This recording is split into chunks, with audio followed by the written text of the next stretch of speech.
In the Land of Dawn, tanks play a crucial role in controlling the battlefield, protecting allies, and initiating fights. They're the backbone of any team composition, absorbing damage and creating opportunities for their teammates to shine. Hey guys, what's up? Today we're diving into my top picks for tanks when it comes to ranking up in Season 31. These tanks are proven to be effective as they are doing well in the Mythical Glory Hero rankings. First up, we have Tigreal. With his many crowd control skills, Tigreal is a force to be reckoned with on the battlefield. His ability to stun lock opponents makes him a dangerous threat, capable of turning the tide of any fight. And there's also the surprise factor of his flicker and ultimate combo, which is a nightmare to deal with. The recent adjustment on his ultimate, where there's an immediate stun on the pull effect, will now prevent you from escaping or cancelling his skill. He can stun, knock up, and displace not just one, but multiple enemies at the same time. If it has his combo, your whole team can be crowd controlled for roughly 5 seconds. That's how scary this guy is. Next on the list is Minotaur. Minotaur's healing abilities makes him a valuable asset to any team. With items like Flask of the Oasis to boost his healing potential, Minotaur can sustain himself and his teammates in the heat of battle. But that's not all, because his AoE crowd control abilities also makes him a force to be reckoned with.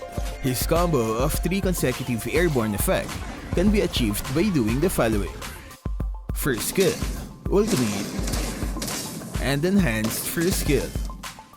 That should hold the enemy in their place for a good 3 seconds. But if you want to surprise the enemy, you can start off by using first skill and flicker.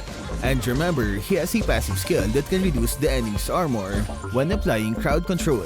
And he can also give defense to his allies when healing them. Overall, Minotaur is pretty strong right now, with a combination of his heal and crowd control skills combined. Coming in at number 3, we have Khufra. Khufra is the perfect counter for heroes reliant on dashes. His second skill will stop any dashing heroes on their path, while applying an airborne effect for every skill they use. Aside from that, his first skill is a challenge when ganking, as it can cover huge distance and can knock enemies airborne at the end.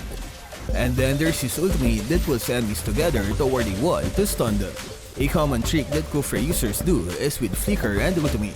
First, he winds up his ultimate and then quickly flickers in the enemy's position to stun them on a nearby wall. With those 3 skills, his ability to set multiple enemies up for punishment makes him a nightmare to deal with. At number 4, we have Franco. Franco is the ultimate counter pick when it comes to isolating and picking off enemies. While he may require precise aiming, his ability to secure kills and create opportunities for his team cannot be understated. You just need a bit of practice to predict where the enemies will move.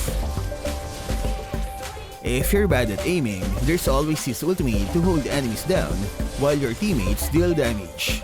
Just be cautious, as Franco can be an easy target if caught out of position.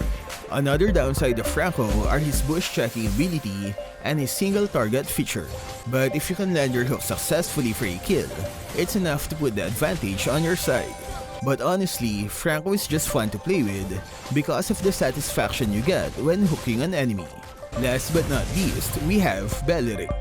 Belerick excels as a counter pick against certain heroes thanks to his massive HP pool and return damage.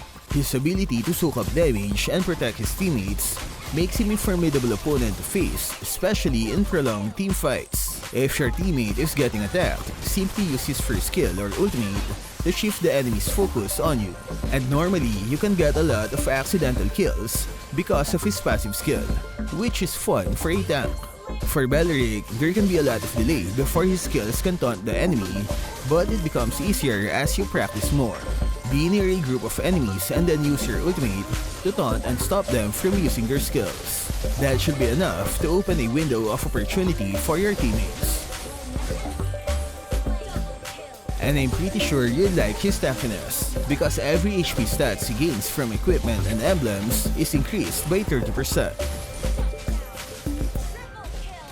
And there you have it, my top tanks for ranking up in Season 31. Whether you prefer crowd control, healing, or disrupting the enemy team, These tanks have what it takes. But remember, a tank should be flexible in their build. There's no standard build because it should always be based on the enemy's lineup. So what about you? Who are your top tanks this season? Share it in the comment section. That's all for this video. Stay safe and thank you for watching.